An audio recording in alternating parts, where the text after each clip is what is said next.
Hello friends, welcome है आप सभी का आपके अपने यूट्यूब चैनल KR ऑफिशियल पर। दोस्तों, मैं हूं कौशल राठौर और एक बार फिर गवर्नमेंट जॉब की न्यू अपडेट लेकर आप सभी के बीच हाजिर हूं।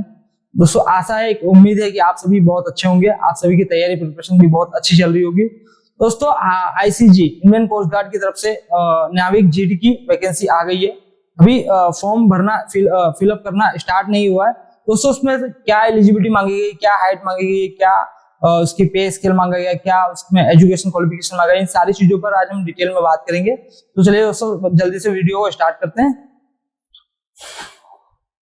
तो जैसा कि अभी मैंने बताया कि इंडियन कोस्ट गार्ड नाविक GD की 02/2024 की बैच, यानी कि 2024 की 02 दूसरी बैच की नोटिफिकेशन आ गई है। तो दोस्तों, ये मेल कैंडिडेट्स अप्लाई कर सकते हैं इसमें। ये ऑल इंडिया वैकेंसी थी कि ओनली मेल कैंडिडेट ही इसमें अप्लाई कर सकते हैं, फीमेल के लिए कोई वैकेंसी नहीं है। दोस्तों, अगर पोस्ट की बात की जाए तो इसमें 260 वैकेंसी है, जोन वाइज है, सारे जोन इसमें दिए गए हैं अलग अलग तरह से। उसका फुल डिटेल आपको डिस्क्रिप्शन में मिल जाएगा। दोस्तों, अप्लाई डेट की बात की जाए तो इसमें 13 फरवरी 2024 से 27 फरवरी 2024 तक इसका फॉर्म भरने का स्टार्ट रहेगा। 13 फरवरी को 11 बजे सुबह मॉर्निंग में फॉर्म भरना स्टार्ट हो जाएगा, ओपन हो जाएगा आपका इसकी ऑफिशियल वेबसाइट पे। और 27 फरवरी तक इसका फॉर्म भरा जाएगा 5:30 बजे तक शाम को।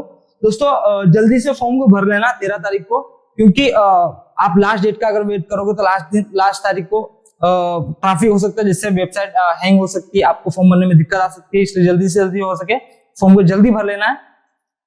दोस्तों, फॉर्म फीस की बात की जाए तो इसमें 300 रुपीज फॉर्म फीस रहेगी, जो कि जनरल, OBC, SC ST चारों कैटेगरी को फॉर्म फीस भरनी रहेगी। SC ST वाले फॉर्म फीस रिफंड के लिए एप्लीकेबल हैं, तो वो अप्लाई कर सकते हैं।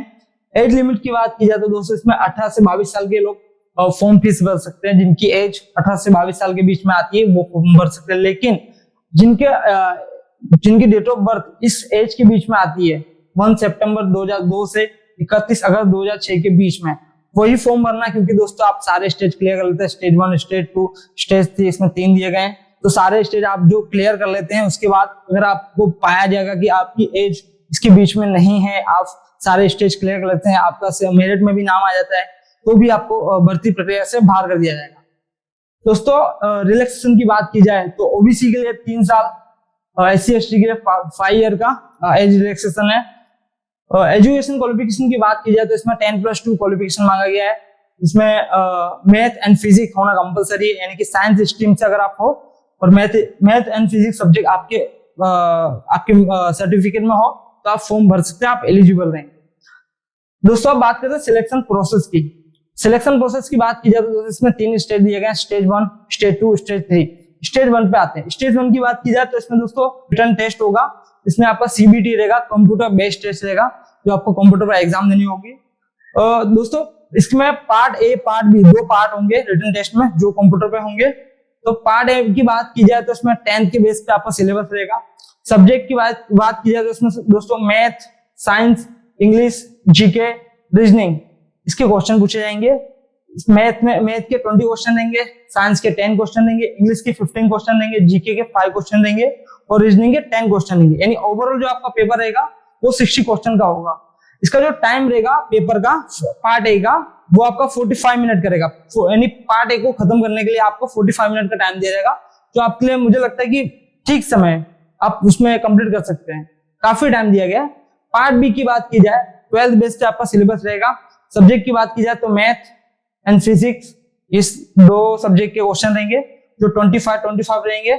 तो ओवरऑल आपका जो पेपर होगा वो क्वेश्चन 50 क्वेश्चन का पेपर होगा।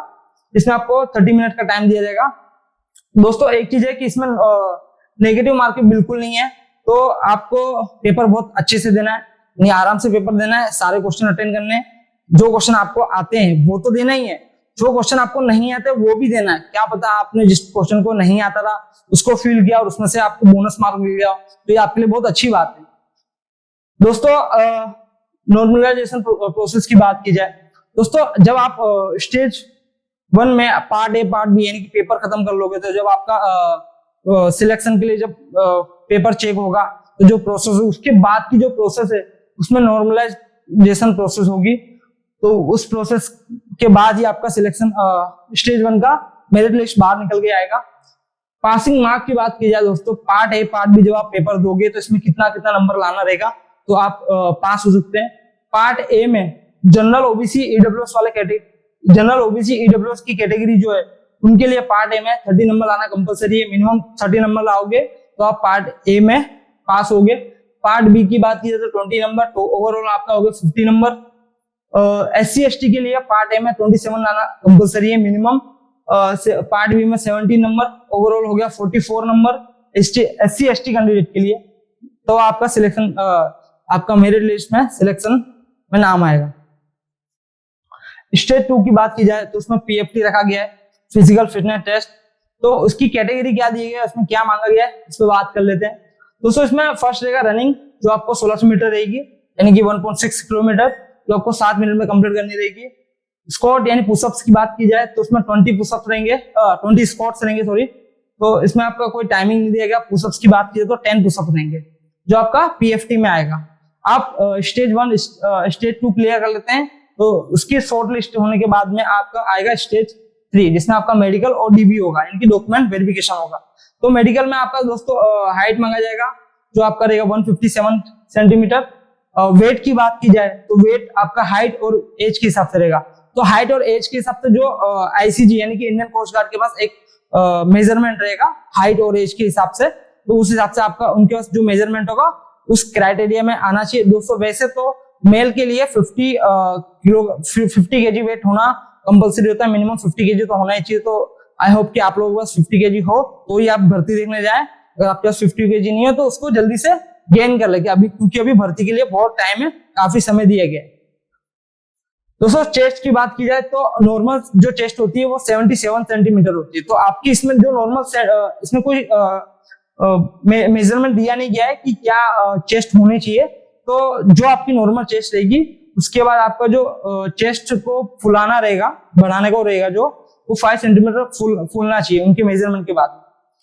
अब अगर दोस्तों आप अगर हिलिंग एरिया से बिलोंग करते हैं तो आपको हाइट में 5 सेंटीमीटर का रिलैक्सेशन दिया जाएगा। अगर आप लक्षद्वीप से बिलोंग करते हैं तो आपको 2 सेंटीमीटर का रिलैक्सेशन देगा हाइट में। अब दोस्तों बात करते हैं पे स्केल की। पे स्केल की अगर दोस्तों बात की जाए तो basic salary Indian coast guard में जीडी के लिए 21,700 रहेगी, प्लस आपका अलाउंसेस रहेगा। तो दोस्तों ये जो सैलरी है आपके लेवल 3 के हिसाब से रहेगी। उसके बाद आपकी सैलरी पर ईयर इंक्रीमेंट होगी।